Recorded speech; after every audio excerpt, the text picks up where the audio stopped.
Namun semangatnya takkan pernah pudar hingga Tuhan kan berikan jalan.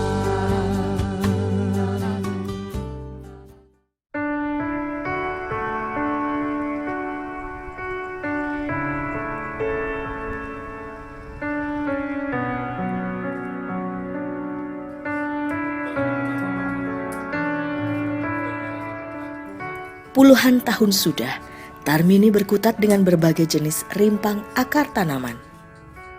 Membuat beberapa jenis racikan jamu untuk bertahan di tengah himpitan kemiskinan. Dahulu, cara inilah yang ia tempuh untuk mengantarkan kelima anaknya tumbuh besar dan membangun keluarga sendiri. Kini di usia yang tak lagi muda, ia kembali mencoba menggantungkan hidup pada berbagai tanaman berkhasiat ini.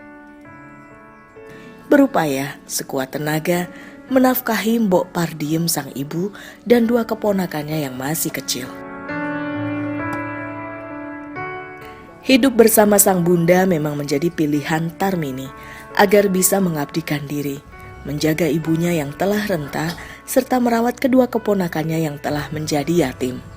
Sing belajari bakul jamu tiyang Nganjuk kos teng mriki. Dadosen niku bakul jamu niku tiyang pundi-pundi sami dados tunggal mendhet jamu tinggane bos jamu riyen. Dadose sakniki pun pencar ndamel kiyambak-kiyambak. Bintang dan Hafid adalah keponakan Tarmini.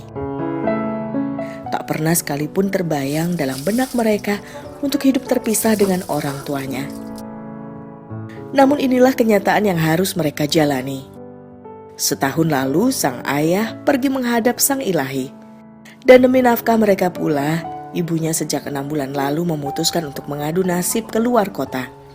Menitipkan kedua bocah belia ini kepada Tarmini dan Mbok Pardiem sang nenek.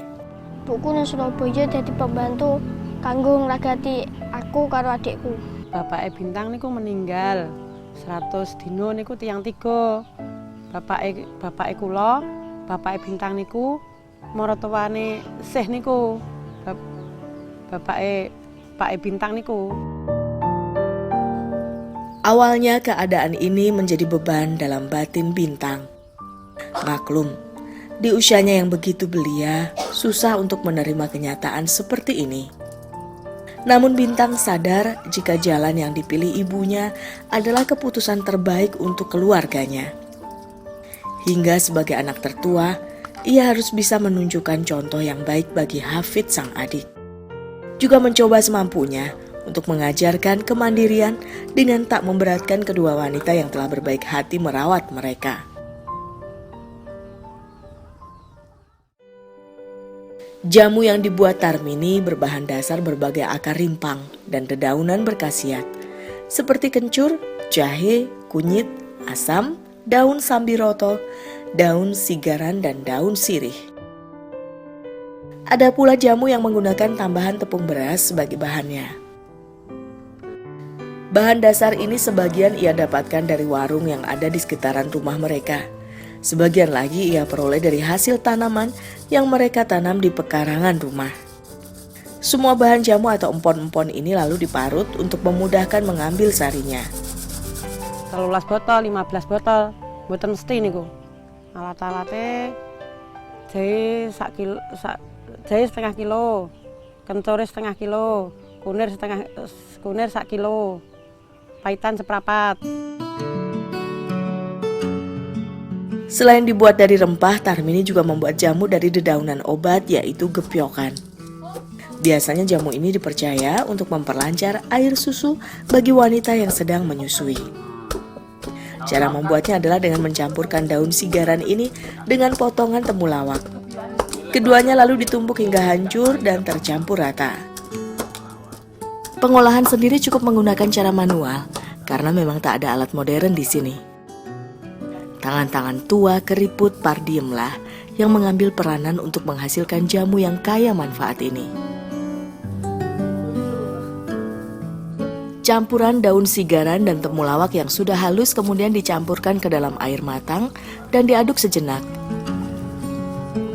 Kemudian campuran jamu gepyokan pun disaring untuk memisahkan ampasnya.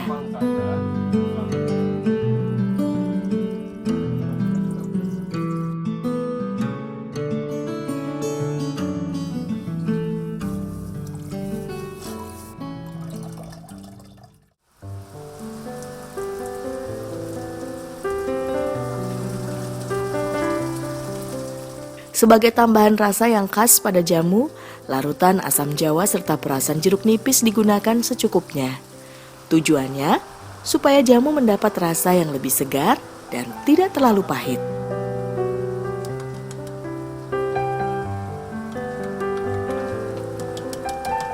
Sebagai penyeimbang cita rasa, jamu biasanya juga ditambah garam dan gula secukupnya.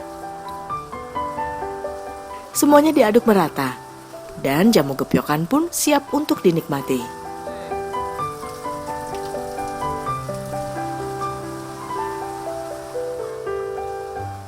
Tepung beras biasanya digunakan sebagai bahan campuran membuat jamu beras kencur dan jamu kunir asam. Kombinasi antara beras dan kencur dipercaya dapat merangsang nafsu makan. Juga bisa membantu menebalkan dinding perut bagi penderita sakit MAH jika diminum secara rutin. Sedangkan kunyit asam berguna menghilangkan bau badan serta melancarkan sistem pencernaan. Penggunaan tepung beras cukup ditambahkan pada perasan bahan dasarnya.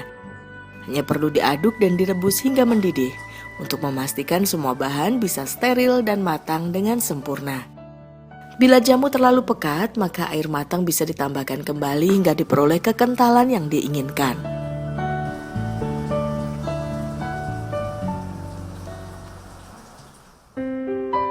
Selain menjual jamu, Tarmini juga menjual penganan tradisional yang dibuat dari gaplek yang dibusukkan atau sering disebut dengan gatot.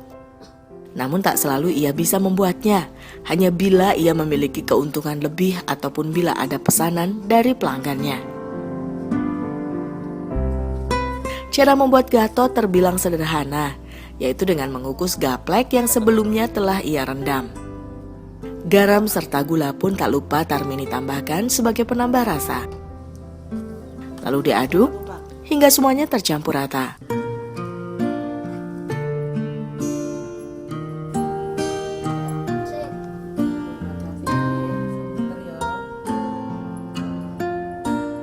Pengukusan gaplek membutuhkan waktu kurang lebih setengah jam hingga matang dengan baik.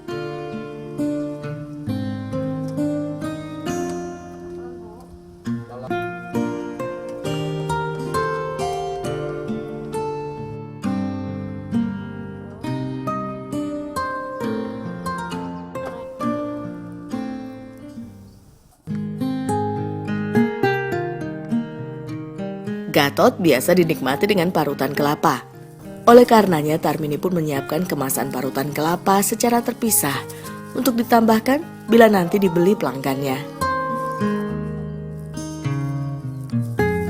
Nggih, cekap mboten cekap dicekap nih, sing penting kapitale jamu pun kula sisihne. Turane niku damel ponakan kalih ibu, mungkin nyuwun napa ngoten. Masih diberikan modal serta diizinkan menjalankan kembali dagangannya ini sudah pasti amat disyukuri Tarmini. Setidaknya dari beberapa botol jamu racikannya ini tersimpan sebuah harap keluarganya bisa makan hari ini. Sebuah tanggung jawab di pundaknya ini harus bisa dipikul sekuat tenaga demi mengupayakan penghidupan yang lebih layak dari sekarang.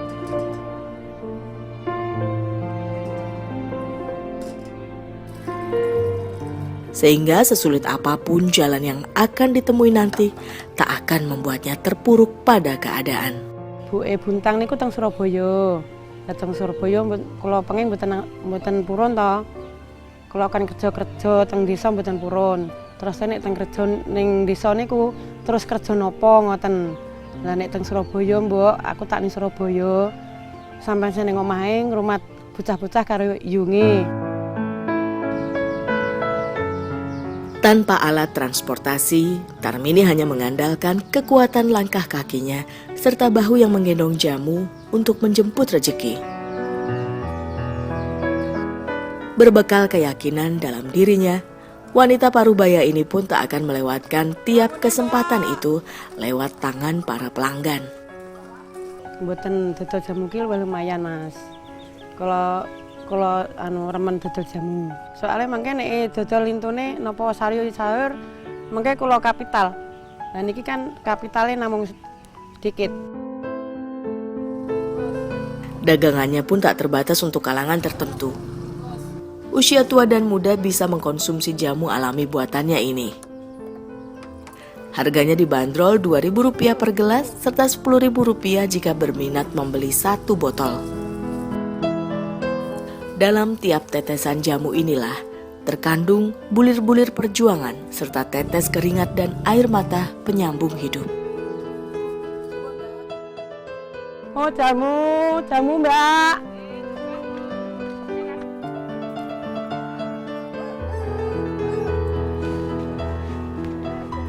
Mboten, kula ikhlas lahir batin. Demi keponakan kula lan ibuke niki lahir batin kula.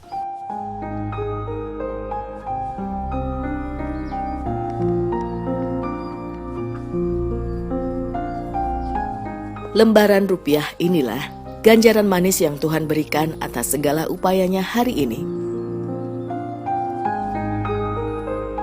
Besar kecilnya hasil yang didapatkan sudah pasti memberi sedikit jalan keluar baginya. Memutus jerat kemiskinan adalah angan terbesarnya, dan melihat senyum tersungging di wajah ibu serta keponakannya adalah sumber kekuatan terbesarnya. Nggih, asile jamu niku damel ngopeni ponakane kula. Mengke nek nadi jajan, nadi napa nggih damel tumbas beras, nggih damel tumbas napa, damel kolaan malih. Ngoten.